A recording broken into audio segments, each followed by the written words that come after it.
Sosei Masutatsu Oyama, commonly known as Oyama, was born into an aristocratic family in a small village in South Korea in 1923. At the age of 9, he began studying Southern Chinese Kempo under the tutelage of Mr. Yi, an employee on his father's farm. Then at the age of 15 he moved to Japan, where he joined the Yamanashi Youth Air Force Academy and then the Imperial Japanese Army. Later the same year, he became the student of Gichin Funakoshi, and by 1941, aged 18, he was already a second Dan black belt, progressing to fourth Dan before he was 21. Oyama would always refer to Funakoshi as his true karate teacher and would later state that of all the things he learned from the founder of the Shotokan system, kata was the most important.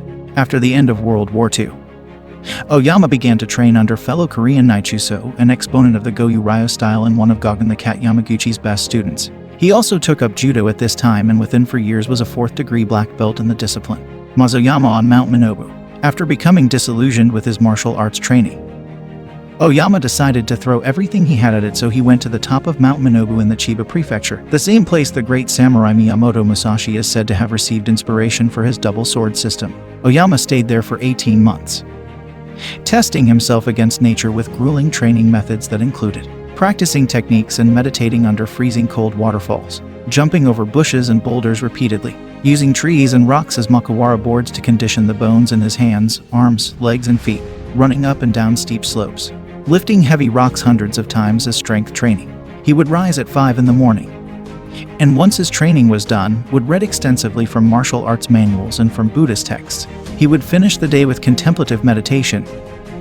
It was here that he began to develop the ideas that would form his own style, Kyokushin Karate, and where he first thought of the idea of testing his abilities by fighting a bull. When he left the mountain and returned to civilization, he entered the first All-Japan Karate tournament held in Kyoto, which he won. Despite his victory, he still felt that something was lacking in his karate, so he went back into isolation, this time heading for Mount Kiyosumi for another year of 14-hour-a-day training sessions and continuous contemplation and reflection.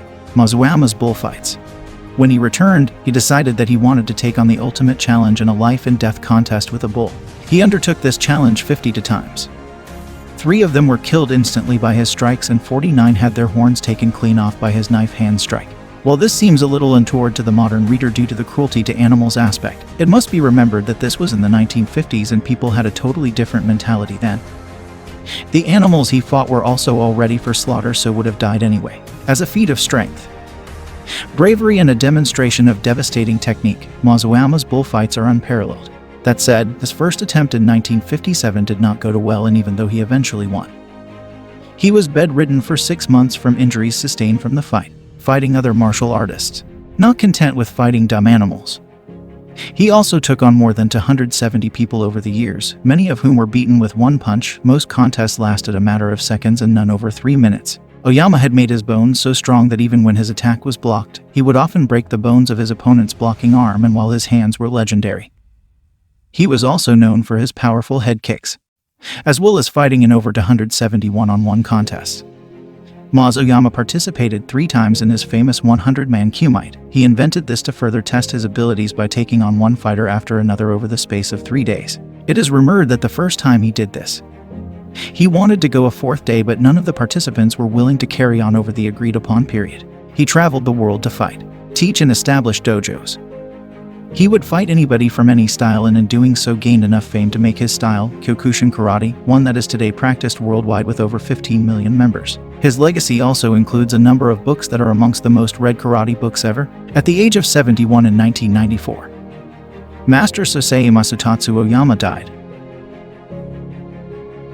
If you like our video, don't forget to subscribe to get our videos notifications once it's posted. Thanks.